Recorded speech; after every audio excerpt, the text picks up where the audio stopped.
السلام عليكم ورحمة الله. هذه الرسالة موجهة لأفراد جاليتنا في الولايات المتحدة الأمريكية والمهتمين بالشأن السياسي والمهتمين بأمور بلدهم. نختار نقولهم بأن أصواتهم إنها أمانة في أعناقهم، وأن الوطن ودولة قانون إنه ما ينباع ب16 يوم. حزب الإنصاف والمرشح محمد الشيخ القزواني يبدو إنه عنده اهتمام خاص بقضية الولايات المتحدة الأمريكية، لأنه طخ فات 150,000 دولار، والرياض اللي هي بيكا أعطى المنسقة 5 ملايين، وطار أعطي المنسق 2,000,000. يعني فم اهتمام بالولايات المتحدة الأمريكية. ليه مشيت وعدلت بحث وجمعت معلوماتي، وأنا صاحب معلومات الحمد لله. اجبرت إن بعض المنافقين إنهم قنعوا محمد الشيخ القزواني بمردة كذبة حمراء.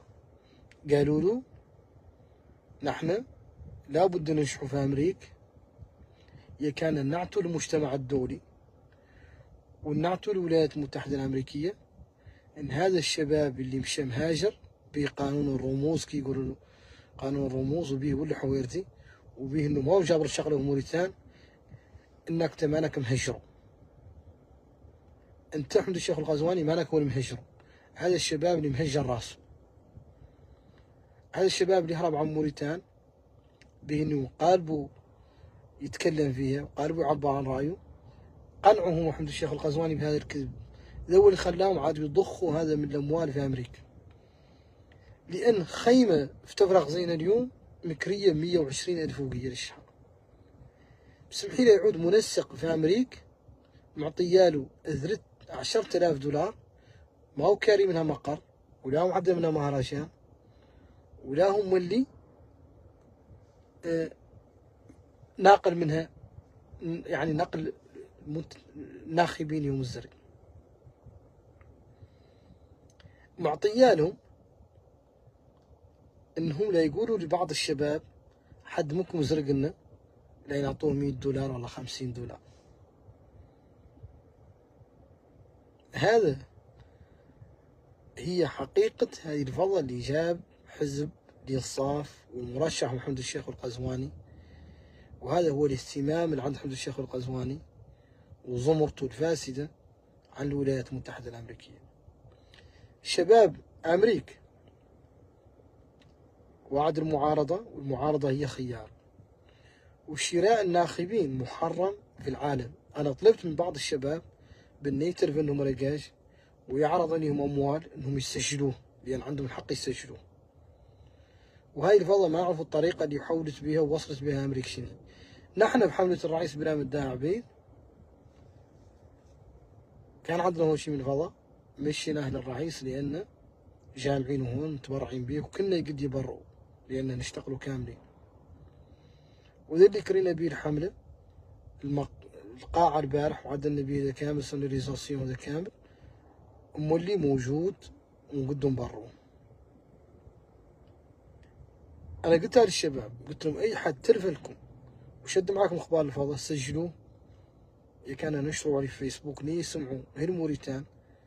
لأن بعض رواقيش اللي يفكروا فكر تقليدي وقديمين هون في أمريكا ولا قدروا يحصلوا شيء في أمريكا. حتى واحد منهم 20 سنة ما عنده نمرة تفرغ زينة، ولا عنده دار، ولا هو حاسب معاناة الشعب. المهم عنده يرجع شور موريتان توف يسوى اللي يكلفه، همه يعودوا يشروا الأصوات هون. وواحدين منهم طرحوا طرح أخر، إنهم يعطوا لحد 100 دولار ويعطيهم كردانديت ولا يزرق. نحن بعرف جماعة بلام الداع عبيد والشباب اللي ماشي معايا من مكونات الشعب الموريتاني، هاي القضية ما تعنينا، لأن شبابنا دور يجي ودور يزرق. يالت مرشح ممثل العيد هون في الولايات المتحدة الأمريكية، ويالت ممثل سوماري وممثل حزب التواصل، يالتهم يدركوا حجم هذه المعلومات اللي خطيرة واللي تضر بسمعة الجالية واللي تضر بالعملية الانتخابية. هو شري الأصوات في الولايات المتحدة الأمريكية، ياك يقولوا للمجتمع الدولي ويقولوا لأمريكا ويقولوا للأمم المتحدة ويقولوا للجنة الوطنية لحقوق الإنسان في جنيف، هذا الشباب اللي هرب نحن ما لنا مهربينهم، راعيهم كاملين صوتوا لحمد الشيخ والقزواني في أمريكا. الشباب اللي مهربوا بالقزواني والشباب اللي توفوا ذاك النهار أرواحهم في رقبته القزواني، والشاب اللي توفى سابق ذاك رقبته دمه وروحه في القزواني. هاي معلومات بصفتها هذه. وفي الأخير شاكر الشباب ميشيغان البارح وشباب شيكاغو وشباب نيويورك وشباب كامل ليشا، وشاكر يبو ديكو والداه يعقوب والبكاي ومحمد يسلم والعثمان، وشاكر حتى سركو والسيدي، وشاكر جماعة الويفي السالك والأحمد زيدان والسيد أحمد، وشاكر الشاعر محمد صنبة، وشاكر حتى مولاي أحمد والأحمد شريف والعتدي السيد حضراني معتضر.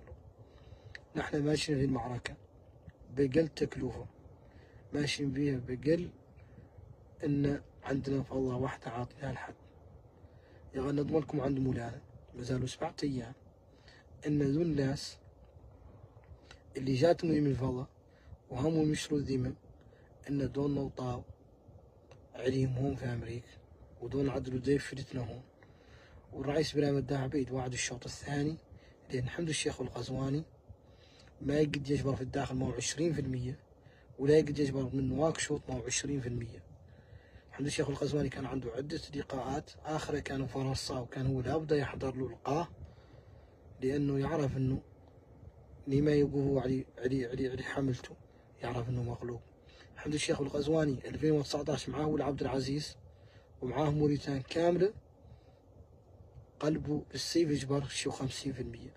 ضرك والقزواني ما عنده شي ناتر عليه، موريتان ما تقد بيه، والفساد لاحق فيها ولا الضالين، والظلم لاحق فيه ولا الضالين، ولا عنده أي مشروع ولا أي إنجاز يقد يحسبه ما أنه استثمر أموال موريتان في المغرب في تركيا وفي إسبانيا، ولا قد حبس مفسد، ولا قد سيزر مفسد، ولا قد شقد مجموعة من الشباب من الفقراء البيضان وفقراء الحلاطين وفقراء الكول.